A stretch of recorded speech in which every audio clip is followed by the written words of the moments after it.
সরকার পতনে উলটপালট সবকিছু।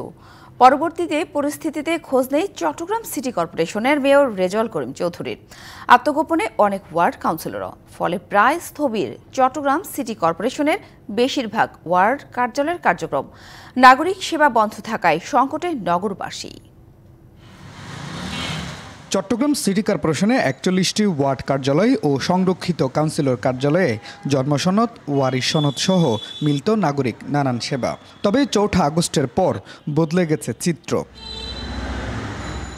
ছাত্র জনতার গণ অভ্যুত্থানে সরকার পতনের আজ পরে এসব কার্যালয়ে ৫ই আগস্ট দুর্বৃত্তদের তাণ্ডব চলে নগরীর প্রায় প্রতিটি ওয়ার্ড কার্যালয়ে। চালানো হয় লুটপাট আর ভাঙচুর।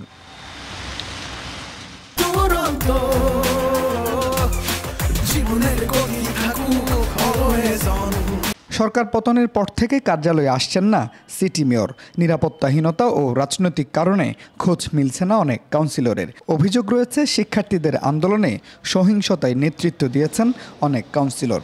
মেয়রের কাজ আছে, মেয়র কেউ পাচ্ছি না, কোনো এমপ্লয় কেউ পাচ্ছি না, যে সেবার কাজ আছে সেবাটাও পাচ্ছি না। ২০ জন কাউন্সিলর ছাড়া সবাই নিয়মিত অফিস করার দাবি করা হলেও বাস্তবতা ভিন্ন। ১৫ নম্বর বাগমনিরা ওয়ার্ডের কাউন্সিলর গিয়াসউদ্দিনকেও অফিসে পাওয়া যায়নি, ফলে সেবা বঞ্চিত হচ্ছেন নাগরিকরা। ৫ তারিখ থেকে অদ্যাবধি এখনও পর্যন্ত যোগাযোগও নেই, আমাদের সাথে আর ওয়ার্ড অফিসেও আসেনি। কাউন্সিলরদের পাশাপাশি মেয়রের অনুপস্থিতিতে কার্যক্রমে স্থবিরতা নেমে আসায় আর্থিক ও প্রশাসনিক পূর্ণ ক্ষমতা দেওয়া হয়েছে সংস্থাটির প্রধান নির্বাহী কর্মকর্তাকে। আমাদের মেয়র মহোদয় এখন নাই।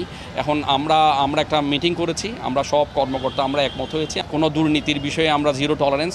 আমরা আমাদের সিটি কর্পোরেশনের যে ভাবমূর্তি আমরা একযোগে কাজ করব এবং আমাদের ভাবমূর্তি আমরা ফিরিয়ে আনব। প্রধান নির্বাহী জানিয়েছেন সিটি কর্পোরেশনের অনুপস্থিত কাউন্সিলরদের ব্যাপারেও জানানো হচ্ছে মন্ত্রণালয়কে। Mujibul Haque, DBC news, Chittagong.